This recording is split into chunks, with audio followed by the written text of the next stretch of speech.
What's up guys, Belle here. Gonna be taking a look at the Frost Death Knight. Hope you guys had a chance to check out the Unholy Death Knight video so that you could see the Raise Dead spell with your new Abomination option as a talent. Unfortunately, Frost doesn't have that, so I can't showcase that here, but make sure you guys check out that Unholy video. So let's talk a little bit about Frost Death Knights and what we're looking at in Legion. So for your core abilities regarding Frost Death Knights, you're looking at Howling Blast, Obliterate, Frost Strike, Rhyme, Killing Machine, which is a passive, Remorseless Winter. Your mastery is going to be your Frozen Heart. This is going to increase all your frost damage done by 40%.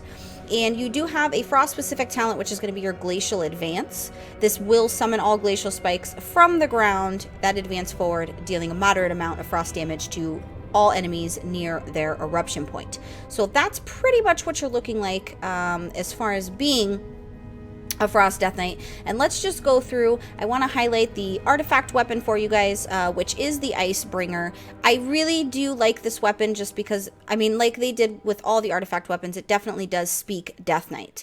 Also, in case you guys have not had a chance to see my previous videos, here you do have your nice condensed stat window for your guys' viewing pleasure to be able to make it a lot easier to navigate through what you need as far as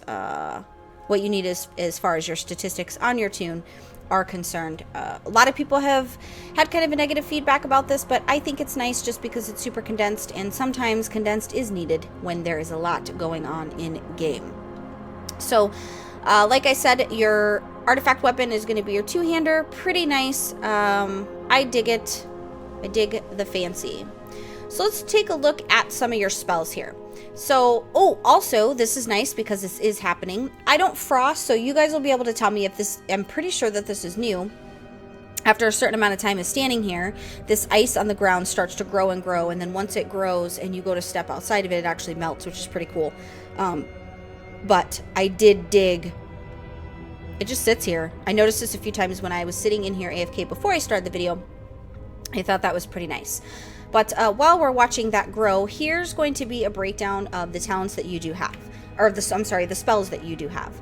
I don't DK, and when I do DK, I do play Unholy, so not really sure as far as what's changed. I'm just going to give you guys the rundown on the spells and talents, and then you guys that main this specific spec, you guys will know exactly what you are missing. So there's your passive, of course, for your Killing Machine, which we did talk about. That's going to be huge for Death Knights as far as Frost is concerned.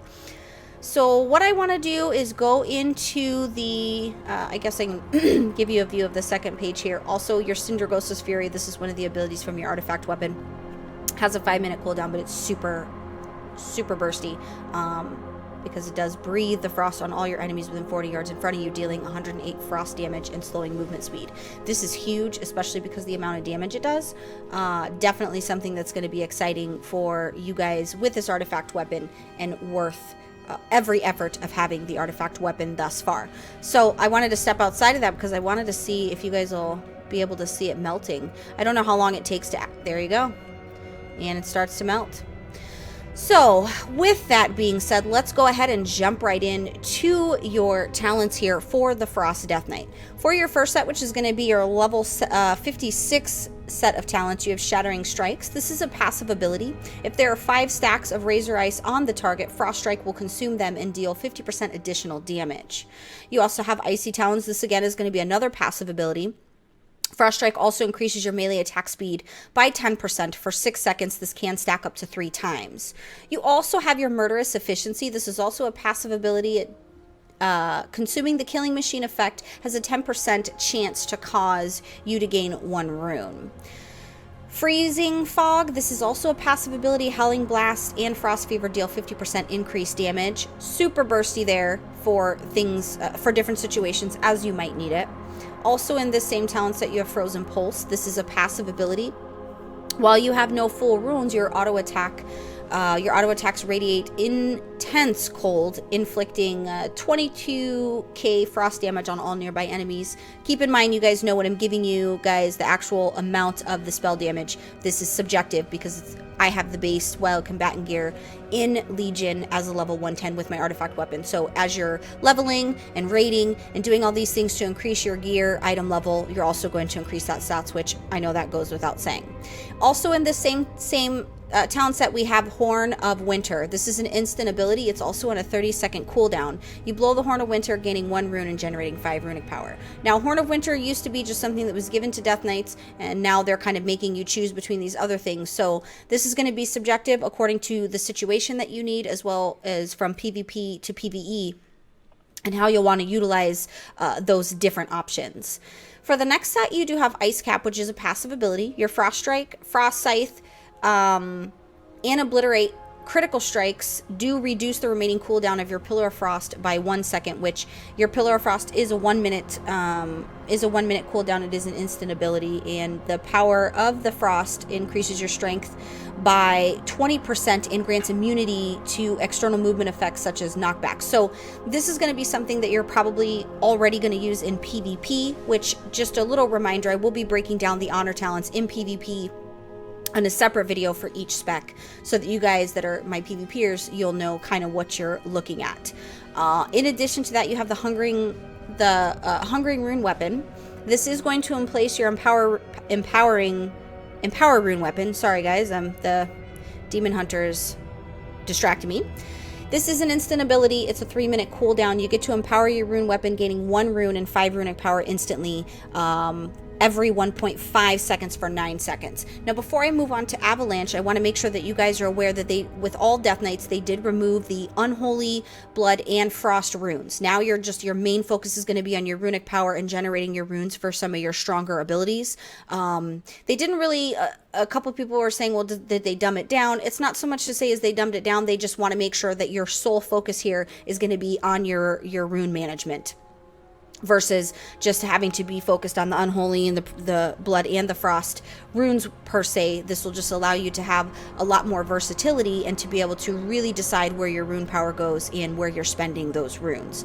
So in this same talent, which I do want to make sure I don't forget about, is going to be Avalanche. This is a passive ability. While Pillar of Frost is active, your melee critical strikes cause jagged icicles to fall on your nearby enemies, dealing 30k frost damage.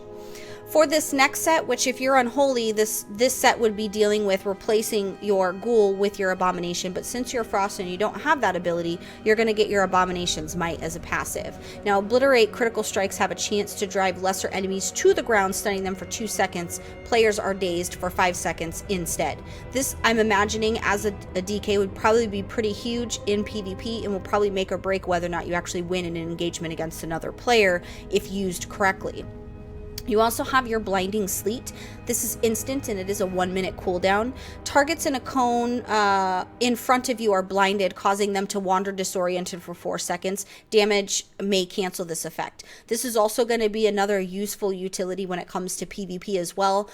So you probably definitely want to check that out as far as using it. Want to be aware when you're lining up cooldowns and when you're lining up CCs and other stuff on a PvP aspect, you want to make sure that everybody in your group, whether it's arenas and or RPGs, are aware that you have put this on them. So you want to make sure you do your call out so the damage doesn't cancel and essentially ruin your use of that. The Winter is Coming totally made me giggle, for obvious reasons. You guys are nerds, you know where that's from. This is a passive ability. Enemies struck 5 times by Remorseless Winter while your Pillar of Frost is active are stunned for 4 seconds. I don't really know when I would use this because I don't DK. I definitely don't want to insult the DKs that are currently Frost. You guys would know better than anyone when to use this. That Demon Hunter really does not even need to be over here. What a jerk. Your next set is going to be your Volatile Shielding. This is a passive ability. Your anti-magic shell turns your enemies' pathetic magic against them, absorbing 35% more damage but generating no runic power. When it does expire, 25% of all damage absorbed is dealt as arcane damage divided among nearby enemies. So all that damage is actually going to get split up against who's there. Your Permafrost, which is also another passive ability, when you deal damage with auto attacks, gain an absorb shield equal to 30% of the damage dealt. Pretty nice because you do have your auto attack down here. As a melee, that is something that's inherent to part of what you have as far as being able to utilize that for additional damage. Your White Walker is also going to be a passive ability. You do take 20% reduced damage while Wraith Walk is active. I will make sure I show you guys what Wraith Walk looks like. You take 20% reduced damage while it's active, and when you enter and leave Wraith Walk, all nearby enemies are slowed by 50% for 3 seconds. This could be really, really nice if you're trying to escape something that you're soloing. Maybe you overpulled, maybe you're in a PvP scenario. Either way, this can be an excellent utility to have in your little toolbox. For your level 90s, you do have your Frost Sith Scythe. Don't judge me, guys. It's really late here. This is an instant ability. It does it's sweeping attack that strikes all enemies in front of you for about 30k frost damage. This attack benefits from Killing Machine. Critical strikes with Frost Scythe deals 4 times the normal damage. I did choose this for now just because I kind of wanted to see if there was any spell animation attached to it. In this same set, you also have Runic Intonation. So this is a passive ability. Auto attack is going to generate your 1 runic power. Since your focus is going to be on runes, they have a lot of instances here that's going to help kind of generate your runes and your runic power. So you definitely want to make use of those utilities. The third and final one in this set is going to be your Gathering Storm. This is a passive ability. Each rune spent during Remorseless Winter increases the damage by 10% and extends it by 0.5 seconds. Now, 0.5 seconds is not a lot. However, this can make or break a lot of instances, especially during your burst. So probably want to look at utilizing that. Passive abilities are really useful because it's one less thing that you have to focus on. But if you're a person that likes to stick with strictly abilities that you have control over, then it's going to be just one of those choices and which one you want to use. Now your final set here, obviously these are going to be your big bad boys because the final sets always are. Your Obliteration, which is an instant ability, it does have a 1.5 minute cooldown. For the next 8 seconds, every Frost Strike hit triggers Killing Machine, and Obliterate costs 1 less rune. Now, your Killing Machine, which we talked about, is your passive. Your auto attack critical strikes have a chance to make your next Obliterate automatically critically strike. So with this, it's automatically going to trigger your Killing Machine, and Obliterate does cost 1 less rune, which your Obliterate does cost 2 runes, so that's going to be pretty legit. You have 6 runes here in addition to what you gather with your runic power. You also have your Breath of Sindragosa. This takes 12 runic power per second. It's an instant ability but is on a 2-minute cooldown.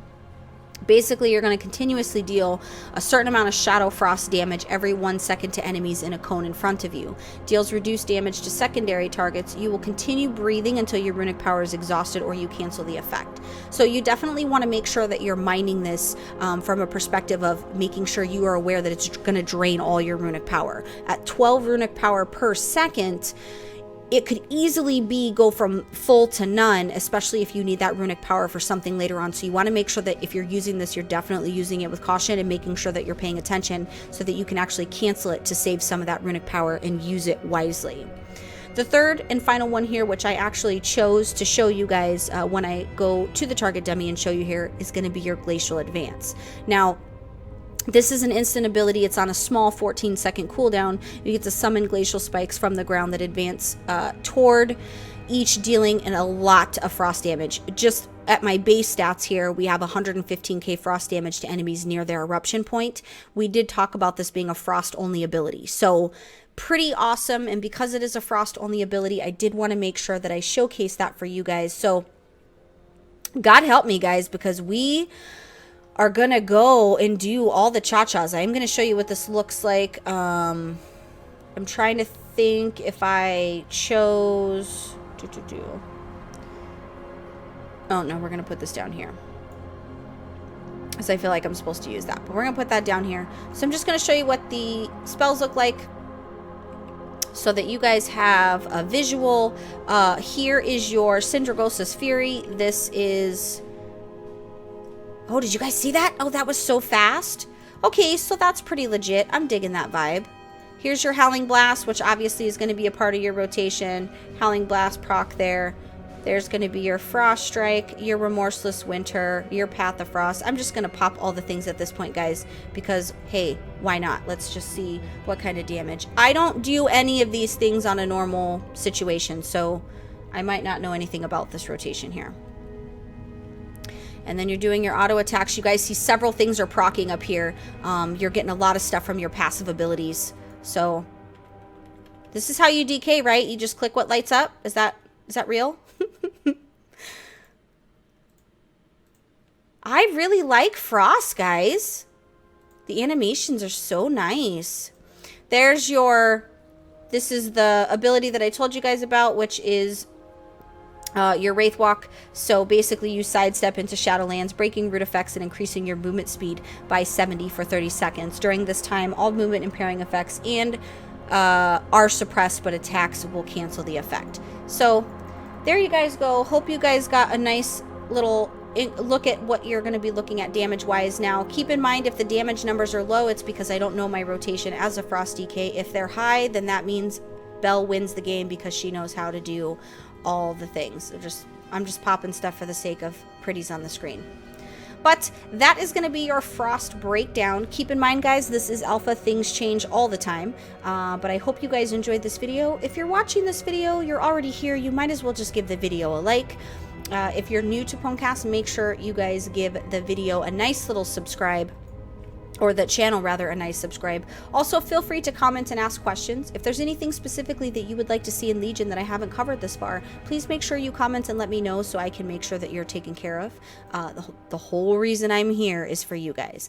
I'm going to go ahead and get on out of here. I hope you guys enjoyed the video. And look at those blades. Man, that was so nice. Look at that. Oh, this is so awesome. I'm totally digging this whole vibe. Okay, I just totally squirreled, guys. All right, I promise I'm out of here. Thanks so much for watching, guys.